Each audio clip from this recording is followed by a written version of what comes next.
6 जून 2025 निर्जला एकादशी। पूजा के दिन चुपचाप गाय को खिला दें। एक छोटी सी चीज 1 महीने के अंदर करोड़पति बन जाओगे।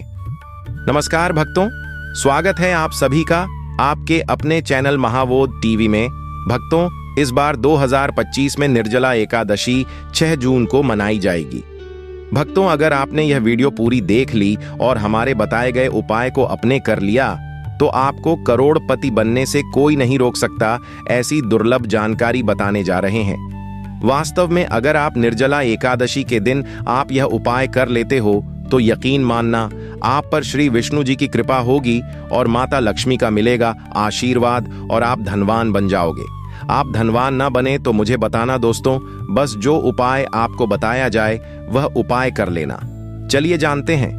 निर्जला एकादशी के दिन चुपचाप गाय को मिलाकर खिला दें। यह एक छोटी सी चीज करोड़पति भी अरबपति होंगे। सभी संकट और आसान से मुक्ति, मृत्यु दंड, पितृदोष तुरंत होगा। पूरे साल आपके भर रहेंगे। अन्य धन के भंडार यूं कहें कि आपकी साथ पूछते तक करेंगे।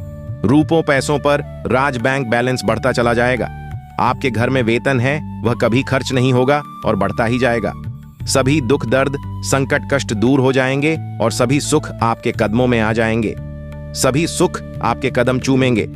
यदि आप यह एक छोटी और खास चीज चुपचाप गाय को खिला देते हैं तो तत्काल गरीबी आपके जीवन से खत्म हो जाएगी। योग से राजा बन जाता है और 33 करोड़ कोटि देवी देवताओं को धारण करने वाली गौ माता की कृपा व्यक्ति पर आजीवन बसती है। व्यक्ति के घर में कभी भी अन्य धन वस्त्र कमी नहीं होती। अन्य धन के भंडार व्यक्ति के घर में भरे रहते हैं। निर्जला एकादशी पूजा के दिन गाय का यह उपाय करने से व्यक्ति के जीवन से तत्काल गरीबी खत्म हो जाती है। भक्तों, कौन कौन से गाय माता से जुड़े खास और महत्वपूर्ण उपाय हैं जिन्हें यदि पूजा के दिन कर लेते हैं तो दोस्तों, गाय का उपाय बताने से पहले मैं आपको निर्जला एकादशी पूजा के बारे में थोड़ी सी जानकारी दे देता हूं कि निर्जला एकादशी कब है और इस महीने में किस तारीख को है, 6 या 7 जून। तो इस वर्ष निर्जला एकादशी 6 जून 2025 को पड़ रही है। निर्जला एकादशी के दिन आपको पवित्र नदी में स्नान करना है। इस दिन सभी भक्तजन श्री हरि विष्णु तथा माता लक्ष्मी की पूजा करने के साथ साथ गौ माता की पूजा अवश्य ही करते हैं और गौ माता को कुछ न कुछ जरूर ही खिलते हैं। इससे मनुष्य के जन्मों की गरीबी हमेशा के लिए नष्ट हो जाते हैं। दोस्तों, जिस दिन का इंतजार दुनिया भर के हर पंडित और हर हिंदू भाई को रहता है वह दिन अब आ गया है। भक्तों, आपकी जानकारी के लिए बता दें, हिंदू धर्म में निर्जला एकादशी बहुत ही धूमधाम से मनाई जाती है। महिलाएं बिना जल ग्रहण किया निर्जला एकादशी का व्रत रखती हैं और इसमें सबसे पहले भगवान विष्णु की पूजा की जाती है, माता तुलसी की पूजा की जाती है, देवी देवताओं की पूजा की जाती है और जो भोग बनाया जाता है वह विष्णु और माता लक्ष्मी और उनकी विधि विधान से पूजा की जाती है। गौ माता की पूजा की जाती है। लेकिन इनमें सबसे ज्यादा महत्व निर्जला एकादशी का माना जाता है। शास्त्रों में, वेद पुराणों में साफ साफ लिखा हुआ निर्जला एकादशी के दिन श्री हरि विष्णु और माता लक्ष्मी जी का आशीर्वाद प्राप्त करने का सबसे सुनहरा दिन होता है। इस दिन भगवान विष्णु माता लक्ष्मी जी बहुत ही ज्यादा प्रसन्न मुद्रा में होते हैं और अपने दोनों हाथों से अपने भक्तों पर कृपा बरसाते हैं। निर्जला एकादशी के दिन जो सूर्य होता है वह अन्य दिनों के मुकाबले सबसे ज्यादा प्रकाशमान होता है। निर्जला एकादशी के दिन सूर्य देवता को आर्घ्य दिया जाता है। महिलाएं निर्जला एकादशी का व्रत पूर्ण जन्म में किए हुए पापों से मुक्ति पाने के लिए निर्जला व्रत रखती है। भक्तों, अगर आप नहीं जानते तो आपकी जानकारी के लिए बता दें, एक व्यक्ति की कुंडली में अगर चंद्र ग्रह की स्थिति अच्छी है तो उसे व्यक्ति का भाग्य हमेशा उसका साथ देता है। वह व्यक्ति जिस कार्य को भी शुरू करता है उसे कार्य में उसको सफलता प्राप्त होती है। इसीलिए निर्जला एकादशी को हमारे हिंदू धर्म में बहुत ही ज्यादा विशेष और खास महत्व दिया गया है। आप लोगों की जानकारी के लिए बता दें, निर्जला एकादशी के दिन 52 तरीके के शुभ योग बन रहे हैं। कहीं सालों के बाद सूर्य का प्रकाश इतना प्रकाशमान होगा जितना कभी नहीं हुआ। 130 साल में ऐसा दुर्लभ संयोग बनने जा रहा है। लक्ष्मी योग, ग्रह योग, नक्षत्र योग, अमृत सिद्धि योग जैसे शुभ योग का निर्माण हो रहा है। क्योंकि निर्जला एकादशी के समय में पूरे दिन का व्रत करना चाहिए और श्री हरि विष्णु और माता लक्ष्मी का आशीर्वाद प्राप्त होता है। निर्जला एकादशी के दिन ब्रह्म मुहूर्त में सोकर नहीं उठ सकते हैं, किसी पवित्र नदी में जाकर स्नान नहीं कर सकते हैं, पूरे दिन का व्रत नहीं रख सकते हैं। निर्जला एकादशी के दिन स्नान और व्रत का विशेष ही महत्व होता है। लेकिन इस दिन अगर आप ज्योतिष शास्त्र, तंत्र शास्त्र के अनुसार एक गाय वाला उपाय विधि विधान से निर्जला एकादशी वाले दिन कर लेते हैं तो आपकी जन्मों जन्मांतर की गरीबी हमेशा के लिए समाप्त हो जाएंगी। भक्तों, महावोध टीवी चैनल आपको कभी कोई गलत जानकारी प्रोवाइड नहीं कराता है।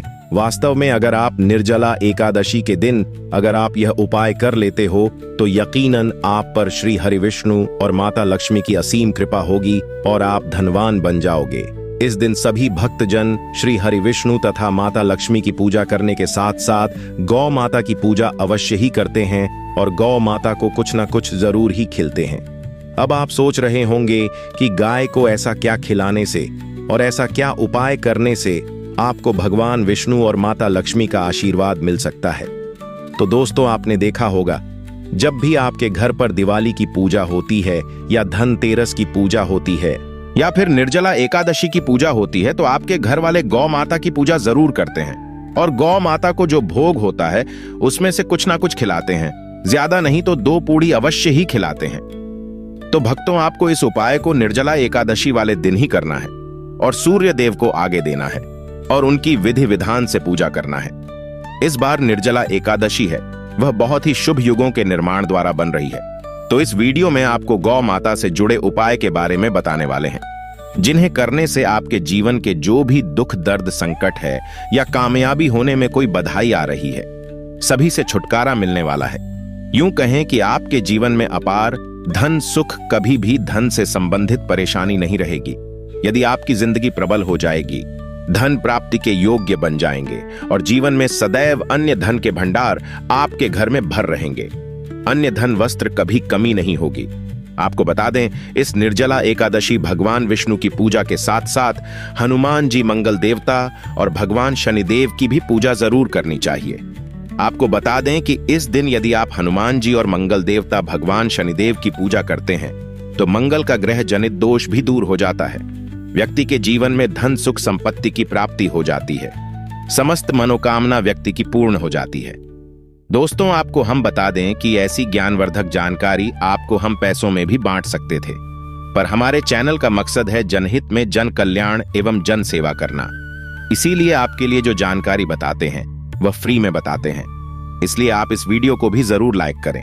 और दोस्तों, मैं आपसे एक अनुरोध और करना चाहूंगा कि आप अपनी राशि कमेंट बॉक्स में जरूर डाल दें, जिससे कि आपकी राशि के अनुसार हम आपको कुछ ऐसे उपाय बता सके जिससे आपको लाभ की प्राप्ति हो। क्योंकि हम राशि से जुड़े उपाय भी आपको बताते हैं, तो आप कमेंट बॉक्स में अपनी राशि हमें जरूर बताएं या अपना नाम बताएं, जिससे आपके लिए कुछ हम ऐसे उपाय बता सके। साथ में जय गौ माता अवश्य लिखें दोस्तों। साथ ही से एक उपाय तो जरूर करना है। गाय का उपाय बताने से पहले एक उपाय आपको बता दें। इस उपाय को लायक जरूर करें। क्या करें कि शाम के समय पीपल के पेड़ के नीचे आपको सरसों का चौमुखी दीपक, आटे का दीपक बनाना है। चौमुखी दीपक में आगे की बाती लगाकर सरसों के तेल का दीपक जला देना है। आटे का दीपक बनाएं। जो मुख्य तेल डालें उसमें बाती ही डालें। लाल वाली कलावे की दीपक जला दें। 4-4 बाती लगाकर चारों दीपक मतलब 4 भाग उसके बन जाएं। हर एक भाग को जलाएं और बीच में 2 सबूत फूल वाले लौंग भी डाल दें। फिर देखिए कैसे चमत्कार आपके जीवन में होता है। शाम के समय जलाकर उसे छोड़ें, मनोकामना मांगकर छोड़ दें। दोस्तों, अभी तक अपने महावोध टीवी चैनल को सब्सक्राइब ना किया हो तो जरूर कर लें, इससे आपको और भी ज्ञानवर्धक जानकारी सीधे माध्यम से प्राप्त हो सके। दोस्तों, यह गौ माता वाला उपाय बहुत ही प्रभावशाली उपाय बताया। मैंने आपको इस उपाय को जरूर करें, बहुत ही लाभकारी उपाय बताया है, बहुत ही आपको लाभ देगा यह उपाय। और अब बात करें गौ माता से जुड़े कौन कौन से उपाय आपको इस दिन मतलब गाय से जुड़े, जिन्हें करने से व्यक्ति को 7 पीढ़ियों तक बैंक बैलेंस की कमी नहीं होती, दुख, दर्द, संकट, कष्ट दूर हो जाते हैं और सभी सुख व्यक्ति के कदमों में आ जाते हैं। तो दोस्तों, निर्जला एकादशी के दिन आपको भगवान विष्णु माता, लक्ष्मी माता की विधि विधान से पूजा करना है और उसी के साथ गौ माता की पूजा अवश्य करना है। और गौ माता को जो भोग निर्जला एकादशी पूजा के लिए बनाया गया था, उसे भोग से 2 पूरी जरूर ही खिला देनी है। सूखी पूरी नहीं खिलाना है। पूरी के ऊपर आप मिठाई या कोई सब्जियां, हलवा जो भी बनाया है वह आपको गौ माता को जरूर ही खिलाना है। दोस्तों, हर एक और मांगलिक काम में गौ माता या उनसे जुड़ी चीज जैसे गाय का गोबर, गोमूत्र, गाय का दूध अथवा गाय के दूध से बना घी जरूर शामिल करें। इससे आपको पुण्य भाव की प्राप्ति होगी। सनातन परंपरा के अनुसार जिस घर में गाय होती है उसे घर से जुड़े सभी वास्तु दोष स्वयं खत्म हो जाते हैं, क्योंकि पंचम या के बिना कोई भी पूजा पाठ और हवन सफल नहीं होता। दोस्तों, महीने में एक बार हो सके तो परिवार सहित एक बार गौशाला जाने का नियम जरूर बनाएं और हो सके तो गायों को हरा चारा जरूर खिलाएं, जिससे सभी वास्तु दोस्त शांत हो जाते हैं। दोस्तों, आपका प्रिय चैनल कभी किसी को भी गलत जानकारी नहीं देगा और इनसे जुड़े दोषों का निदान हो जाता है। गर्मियों में गौ माता को पानी पिलाएं और सर्दी में गौ माता को गुड़ जरूर खिलाएं। ध्यान रखें कि निर्जला एकादशी वाले दिन गौ माता को गुड़ जरूर ही खिलाना है। गर्मियों में गाय को गोदना खिलाए। अनेक देवी देवताओं को अपने शरीर पर धारण करने वाली गौ माता से जुड़े कई शुभ और अशुभ संकेत भी होते हैं। मतलब गाय का दूध दौते समय यदि गाय ठोकर मार दें और सारा दूध बिखर जाए तो अपशगुन होता है। यदि कोई यात्रा पर निकल रहा हो और गाय अपने बछड़े को दूध पिलाती सामने आ जाए तो निश्चित रूप से कि यात्रा के लिए आप निकले हैं, वह यात्रा आपकी जरूर ही सफल होगी और वह जिसके लिए आप निकले हैं वह जरूर ही पूर्ण यात्रा पर जाते समय गाय की आवाज आना और रात्रि में गाय की हुंकार करना भी शुभ होता है। दोस्तों, साथ ही साथ गाय के साथ आप भूलकर भी यह काम ना करें, अन्यथा मिलता है। जी हां दोस्तों, गाय को राष्ट्रीय पशु बनाए जाने और इन्हें मौलिक अधिकार दिए जाने की बात हो रही है तो सवाल उठता है, गाय संस्कृति का अहम हिस्सा है, तभी गाय के साथ लोग खराब व्यवहार कैसे कर लेते हैं और जैसे ही दूध देना बंद कर देती है तो लोग इन्हें उनकी किस्मत पर छोड़ देते हैं सड़कों पर और गलियों में भटकने के लिए। ऐसे में गौवंश जीवन को कोई डंडे मारता है तो कोई उन पर पानी डाल देता है। कई बार लग जाती है तो कभी बीमार होकर बेचारी गाय दम तोड़ देती है। ऐसे में जरूरत है इन बातों को जानने की गाय को लेकर शास्त्रों में क्या कहा गया है, आपको कैसा व्यवहार करना चाहिए। क्या दोस्तों, गाय को कभी भी मारना पीटना नहीं चाहिए। शास्त्रों में गाय को माता का दर्जा दिया गया है। गाय को मारने वाला माता को मारने पीटने वाले के समान पाप का भाग्य समझा जाता है। नरक लोक में वर्षों तक कष्ट भोगना पड़ता है। अगले जन्म पशु योनि में मिलता है कि गौतम मुनि ने गलती से गाय को डंडा मार दिया था, जिस गाय की मृत्यु हो गई थी, और इस पाप से मुक्ति के लिए इन्हें वर्षों तक तपस्या करनी पड़ी। इसलिए यह निर्जला एकादशी भगवान श्री कृष्ण जी ने बैल स्वरूप में आए वृद्ध आश्रम का वध कर दिया था, जिससे मुक्ति के लिए भगवान श्री कृष्ण को संपूर्ण तीर्थ को एक कुंड में बुलाना पड़ा और इस कुंड में स्नान से वह पाप मुक्त हो गए थे। यह दोस्तों साथ ही साथ पानी पी रही गाय को भागते हैं। वह घोर पापी के भंग बनाकर होते हैं। ऐसे लोग घर आपसे मुक्त होकर स्वर्ग पाए जाते हैं और बड़े ही धनवान कल में जन्म लेकर सुख भोगते हैं। और साथ ही साथ आराम कर रही गाय को कष्ट देकर कभी भी उठाना नहीं चाहिए। वह जन्म में किए गए जाने अनजाने में पापों से मुक्ति हो जाती है और गोलोक में स्थान पाते हैं। गाय को डंडा मारकर उठना, पानी डालकर उठाने से मनुष्य पाप का भागी बनता है और अगले जन्म में उसे दर दर भटकना पड़ता है। और साथ ही साथ शास्त्रों में बताया गया है, जो लोग गाय की सेवा करते हैं और उनका भोजन खिलाते हैं और उनकी परवरिश अच्छी तरह से कहते हैं तो वह लोगों के जीवन की सभी इच्छाएं पूर्ति होती हैं। गाय के बछड़े से बचा हुआ दूध ही मनुष्य को लेना चाहिए, परंतु कुछ लोग एक बार गाय को धो लेने बाद फिर से बछड़े के लिए बचा हुआ दूध भी धो लेते हैं। ऐसा करना घोर पाप कहा जाता है। ऐसे दूध को धोने वाला और ग्रहण भी बन जाते हैं। दोस्तों, साथ ही साथ शास्त्रों में कहा गया है कि गौवंश मतलब गाय और बैल के पीठ पर नहीं बैठना चाहिए। उनका पीठ पर बैठने से महापाप लगता है। ऐसे लोगों को नरक की यात्रा भोगनी पड़ती है। एकमात्र देव के अंश के उत्पन्न नदी ही गौवंश है, जिस पर स्वयं महादेव और महादेवी सवारी करती हैं, क्योंकि नंदी ने स्वयं अपनी इच्छा से महादेव की सवारी बनना स्वीकार किया था। और साथ ही साथ शास्त्रों में गाय के दान को बहुत ही महत्व दिया गया है, परंतु ऐसी गाय का दान कभी नहीं करना चाहिए जो बूढ़ी और बीमार हो। कठोपनिषद में नचिकेता की कथा भी इस संदर्भ में है। कि जिस नचिकेता ने पिता द्वारा बूढ़ी गाय को दान करने पर आपत्ति जताई थी, दूध देने वाली और बछड़े सहित जो लोग गाय का दान करते हैं वह महान पुण्य को हासिल करके स्वर्ग में स्थान पाते हैं। दोस्तों, साथ ही साथ सूर्य, चंद्र, मंगल या शुक्र की युक्ति राहु से हो तो पितृदोष होता है। यह भी मानता है कि सूर्य का संबंध पिता से एवं मंगल का संबंध रक्त से होने के सूर्य। यदि शनि, राहु या केतु या दृष्टि हो तथा मंगल की युति राहु या केतु से हो तो पितृदोष होता है। इस दोष से जीवन संघर्ष में बन जाता है। यदि पितृदोष हो तो गाय को प्रतिदिन या किसी भी एक निर्जला एकादशी के दिन रोटी, गुड़, चारा आदि खिलाने से पितृदोष दोस्तों हर एक और मांगलिक काम में गौ माता या उनसे जुड़ी चीज जैसे गाय का गोबर, गोमूत्र, गाय का दूध अथवा गाय के दूध से बना घी जरूर शामिल करें। इससे आपको पुण्य भाव की प्राप्ति होगी। सनातन परंपरा के अनुसार जिस घर में गाय होती है उसे घर से जुड़े सभी वास्तु दोष स्वयं खत्म हो जाते हैं। गाय के ऊपर जो कूबड़ होती है वह बृहस्पति गुरु है। अतः जन्म पत्री में यदि बृहस्पति अपनी नीच राशि मकर में हो या अशुभ शिवलिंग में जा रहे हो और सामने से गौ माता आई हुई दिखाई दे तो गौ माता को अपनी दाहिनी ओर से जाने देना चाहिए। आपकी यात्रा जरूर ही सफल होगी। और साथ ही साथ यह संकेत भी जान लें, यदि आप यात्रा पर जा रहे हैं और सामने आपके गाय पड़ जाएं अथवा अपने बछड़े को दूध पिलाती हुई सामने गए दिखाई दे जाए तो समझ जाना कि वह यात्रा आपके लिए जरूर ही सफल होगी। और साथ ही साथ जिस घर में गाय होती है उसमें वास्तु दोष स्वतः ही खत्म हो जाता है। और आप भी रोटी बनाएं, प्रतिदिन ताजी रोटी ही बनाएं। गाय को अगर आपने रोटी बनाई है तो कोशिश करें कि उसे रोटी को आप तुरंत ही गाय को खिला दें। अगर आप उसे रोटी को रख देंगे और उसे रोटी को अगले दिन देंगे तो वह रोटी बंसी मानी जाएगी। गाय को कभी भी बासी रोटी ना दें, इससे घर में नकारात्मक ऊर्जा वास करती है और आपकी बिल्कुल भी नहीं बनेंगे। इससे आपके घर में हमेशा दर्द देवता का वास रहेगा और आप जिस भी काम में आपको हमेशा असफलता ही हाथ लगेगी। इसलिए कोशिश करें गाय को रोजाना ताजी रोटी बनाकर खिलाएं। बासी रोटी गाय को ना दें और साथ ही साथ सड़ी गली चीज गाय को नहीं खिलानी चाहिए कि घर में कोई फल है, कोई सब्जी है, सड़ जाए तो लोग क्या करते हैं, गाय को देते हैं नहीं। ऐसा नहीं करना चाहिए।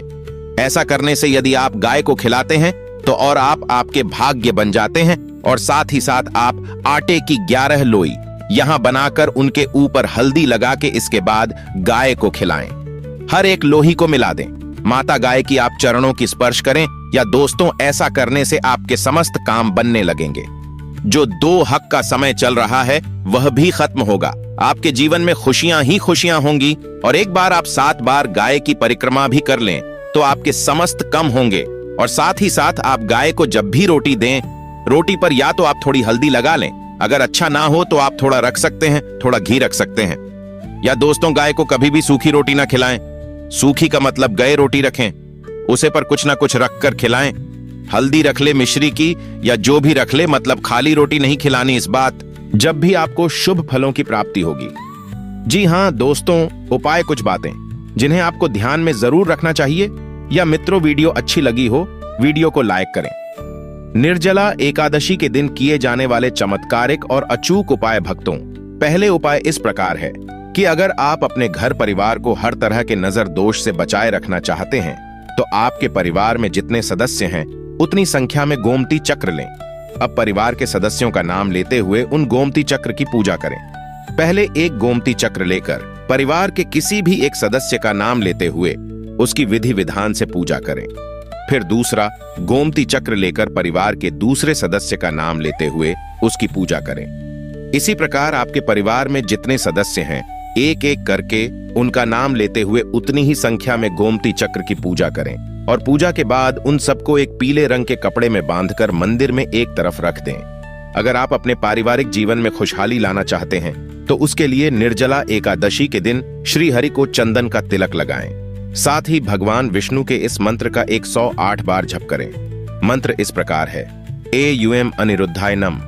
अपने जीवन साथी के साथ अपने रिश्ते को बेहतर और मजबूत बनाने के लिए निर्जला एकादशी के दिन भगवान श्री विष्णु की विधि पूर्वक पूजा करें। फिर उसके बाद श्री विष्णु गायत्री मंत्र का 11 बार जप करें। श्री विष्णु गायत्री मंत्र इस प्रकार है, ओम नारायणाय विद्महे वासुदेवाय धीमहि तन्नो विष्णु प्रचोदयात्। अगर आप किसी को अपनी तरफ आकर्षित करना चाहते हैं तो निर्जला एकादशी के दिन किसी पीले रंग के कपड़ा पर चमकीला गोटा लगाकर उस पर थोड़ी सी खुशबू लगाकर श्री विष्णु जी को चढ़ाएं और भगवान के चरणों को छूकर प्रणाम करें। निर्जला एकादशी के दिन थोड़ा सा अक्षत यानी कुछ दाने चावल के लेकर पहले भगवान श्री विष्णु के मस्तक पर लगाएं। फिर ऊ नमो भगवते नारायणाय बोलते हुए वही अक्षत अपने बच्चे के माथे पर भी लगाएं, अपने करियर की बेहतरी के लिए और अपने आप को एक ऊंचे मुकाम तक पहुंचाने के लिए निर्जला एकादशी के दिन भगवान विष्णु को मक्खन मिश्री का भोग लगाएं और श्री विष्णु की मूर्ति या तस्वीर के आगे बैठकर 108 बार श्री हरि का जप करें। अगर आप अपने बिजनेस में बढ़ोतरी करना चाहते हैं तो निर्जला एकादशी के दिन किसी ब्राह्मण को आदर सहित घर पर आमंत्रित कर उन्हें अच्छे से भोजन अवश्य कराएं। साथ ही अपनी इच्छा अनुसार कुछ दक्षिणा भी दें और उनके पैर छूकर आशीर्वाद लें।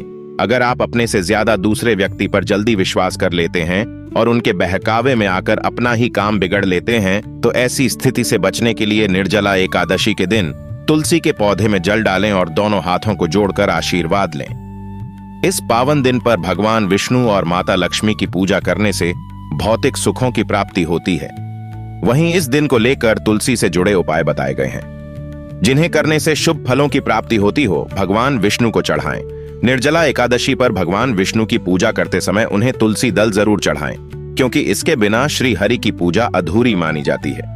ध्यान रहे कि एकादशी के दिन तुलसी दल नहीं तोड़ने चाहिए, इसीलिए एक दिन पहले ही तुलसी के पत्ते तोड़कर रख लें। दीपक जलाएं। इस शुभ दिन पर शाम को तुलसी के पौधे के पास शुद्ध घी का दीपक जलाएं। इससे घर में मां लक्ष्मी का वास होता है और शुभता का आगमन होता है। इसके साथ ही घर की नकारात्मकता समाप्त होती है।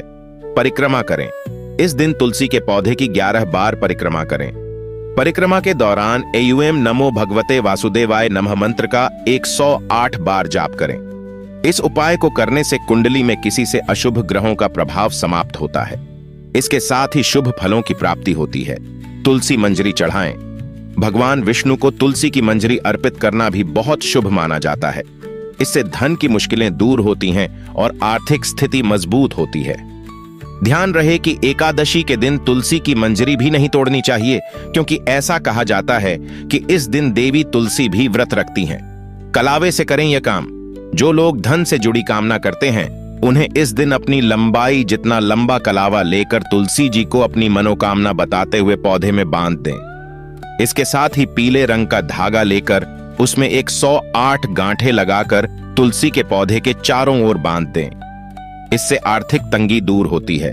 निर्जला एकादशी के दिन भगवान विष्णु के सामने घी का दीपक जलाना चाहिए। ऐसा करने से मनचाहा फल प्राप्त होता है। इसके अलावा तुलसी के पौधे के पास तिल या घी का दीपक अर्पित करना चाहिए। इससे घर में सकारात्मक ऊर्जा का संचार होता है। निर्जला एकादशी के दिन घर के मुख्य द्वार पर दीपक जलाने का भी विधान है। ऐसा करने से घर से नकारात्मक ऊर्जा दूर होती है और समृद्धि का आगमन होता है।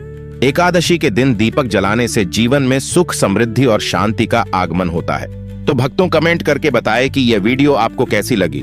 अगर आपको यह वीडियो पसंद आई हो तो वीडियो को लाइक कर दें और कमेंट में लिखें जय श्री विष्णु, जय माता लक्ष्मी।